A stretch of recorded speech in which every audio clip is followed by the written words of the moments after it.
Alright, all the Queen's Men fans, only a few episodes left. Episode 7. Look, I love the title because I'm a DC Comics fan. Kryptonite. Shamika is a police officer, but Madam will do whatever it takes. Amp and Dime get closer. Amp keeps his new path secret from his roommate, Red. Tina is up to no good. Doc is in the middle of a bad love affair. So, sheesh. Alright, so I will give this episode, ironically enough, a 7 out of 10. It's episode 7. This episode definitely reveals a lot about the Shamika mystery that was a bit, hinted at the last episode. And with only 3 more reviews left, yeah, these reviews are kind of weird compared to others. Where considering the topic of the show, I'm more so going to review this show in a let's talk about the main points as opposed for exact play-by-play, mainly due to the fact that I hope you watch the show. That way we can have in-depth conversations, because like I said before, I'm not used to reviewing all of a show at one time. I'm used to one episode per week, talk about some discussion points, and the next week it reveals it. So yeah, these videos aren't going to be like 20-30 minutes long like they usually are for the Oval or whatever. So the concierge pretty much explains to Madam, as I mentioned in an early review, wasn't it like episode 2 or 3 I talked about, wait a minute, with Alan dead, what does that mean for the business? Just because of the fact that he was pretty much almost half owner with Madam, it was a 51-49 split. There are a lot of responsibilities that maybe Alan was,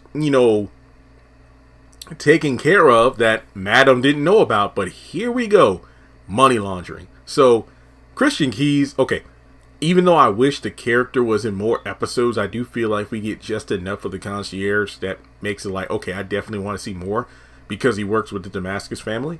So it's just like he pretty much explains, okay, Madam, here's how it's going to go down. So if you watch Ruthless, again, this kind of situation was brought up when it came to the compound of the Rakadushi. The compound was used as a money laundering operation for the cartel that Lilo was the spokesperson for. Basically, he was the middleman.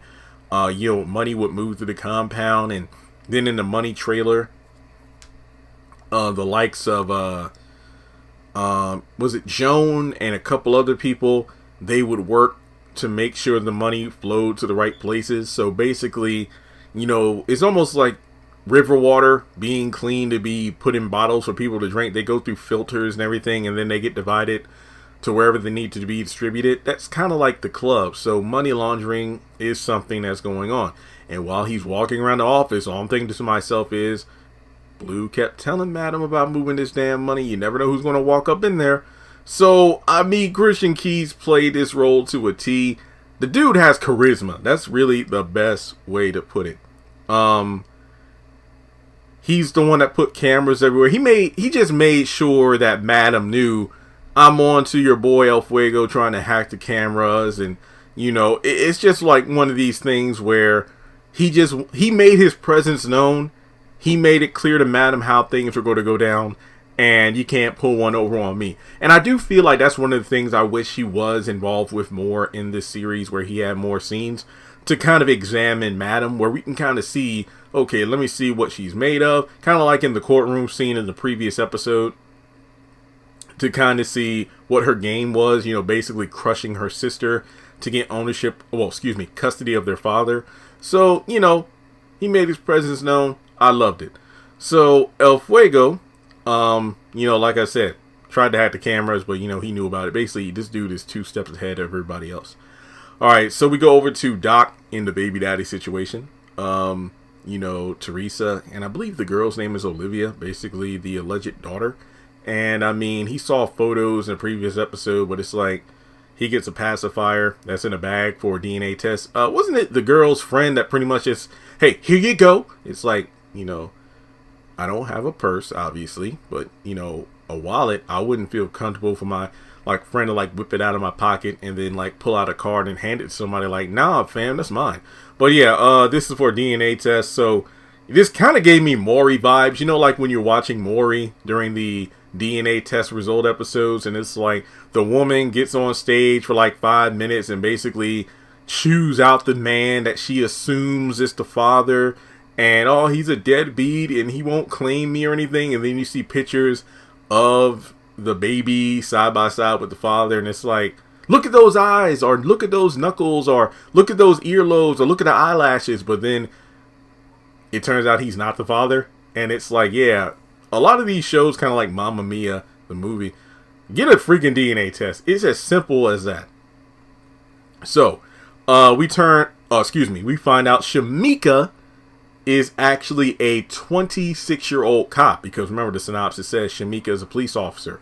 Even more shocking, her real name is Lola Wilmot, and her husband Frank was the one who was abducted from their home. Because remember, Blue saw those two having sex, or what it looked like, oh, her foster dad is raping her. No, her husband Frank and Shamika were having sex, and Lola's husband, he's being terrorized by the muscle. Basically, this gave me Ruthless vibes. It's like, you ever had your cheeks clapped? It's like, wait, what? So, yeah, no, this was kind of awkward. All right, so Lola is held upside down, probably about to be beaten, because I think, didn't Madam have like a bat or something? This was in all the trailers. As soon as I saw this scene, I'm like, this reminds me of, I cannot remember her name, but it was the chick from Ruthless who was chained up, and then Ruth killed her by, throwing acid on her and then stabbing her. And then this was the girl who was the corpse that was found by the police that Barry identified as Ruth, but then it wasn't Ruth. It kind of reminded me of this, basically interrogation. Now, Blue actually thinks they need to deal with Lola for taking advantage of Madam. And I mean, that could be in line with the title of the episode being Kryptonite, because one of the things that one could argue is Madam's weakness is her soft spot for helping people who are down on their luck. And Shamika was a young girl, who they thought was a young girl back in episode 2, who needed a helping hand. It looked like, she was being roughed up by people, kicked around by life. And, Madam kind of picked her up to help her out. And then that was her kryptonite, because it turned out this police officer was seemingly snooping around, investigating behind Madam's back. And I could see why Blue would have been like, because Blue is the right hand and, she cares about Madam. You know what? No, Madam, we need to teach a lesson. But my thing is, if she's a police officer, if you don't look, I'm not saying you should kill police officers or anything, but if you don't kill her, then it's like, well, you let her free, then what? I mean, you interrogate her to find out, who sent you, and why were you tracing me, and why did you randomly show up after Alan? I'm just talking out loud for what I was thinking.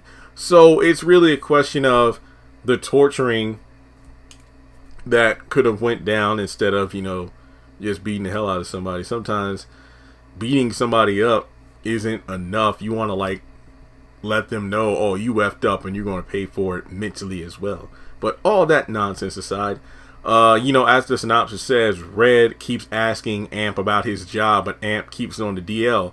And one of my favorite parts of the episode, Miss Patty's always thirsty for Babyface, yada, yada, yada. And, this is the last part I want to talk about the episode, because I feel like it was really important just because of the message it sent. And in the synopsis, Amp and Dime get closer. It's just the fact that, we get a little bit more backstory, about how the business used to be run. Essentially, the way Madam did things with her former partner, Jean. And the fact that Madam used to run everything almost like a trap house.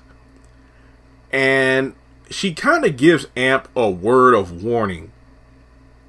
Don't get caught up in this stripper life. Essentially, it's almost like, hey, stay in this world as long as you need to in order to get what you need. Basically, hey, you need money before you get out of this halfway house, so stack your money. But then as soon as you're out of that halfway house, get up and move on. You don't want to be stuck here longer than you have to be or need to be, or you'll be like the likes of, Babyface, or, somebody who this is all you know. Because eventually, look, think about, what was it, last month or a few weeks ago, when OnlyFans was allegedly going to stop allowing sexual content. That sent people into frenzy because they decided to put all their chips in OnlyFans, basically saying, oh man, if OnlyFans goes down in October, I don't know what I'm going to do. Because you decided to figure that's your only way of making money. Now, when you look at it from this perspective, Amp, yeah, I mean, think about it from his perspective. He's a former, he just got out of prison. If he tries to put all of his chips into stripping, but then eventually something happens, what if he gets injured or, gets out of shape or he gets older? Would he return to a life of crime because he spent most of his youth just stripping instead of learning another trade? I mean, El Fuego, he's a person, who's tech savvy, and, maybe he's only stripping short term to just earn money to get through school or something like that. I don't know. You just wonder about these things. So I feel like that's what helped this episode shine when you take away, the interrogation stuff. Look, I don't really like to spend time on that. If you've watched a lot of my reviews on different shows, I'm the kind of person that looks at the moments of just pure reality where it seems like there's a true message behind what a character's saying. And that's why I really root for Amp and Dime. It's just the fact that, yeah, this is meant to be like a temporary passage to something greater, but you don't want to stick here because I've seen what it can do to people. So that's why I really do feel like maybe this episode should get like an 8 out of 10 instead of bump it. Yeah. This episode gets an 8 out of 10 because I really love the Dime and Amp moment. But then I'm getting scared because, we know Red has bad intentions for Amp. So I'm like, oh God. So yeah, that's really all I got to say about this episode. If there's anything else you wanted me to talk more about, but I didn't, let me know in the comment section below. As always, like and subscribe, and if you would like to donate to the channel, feel free to do so on PayPal or Cash App.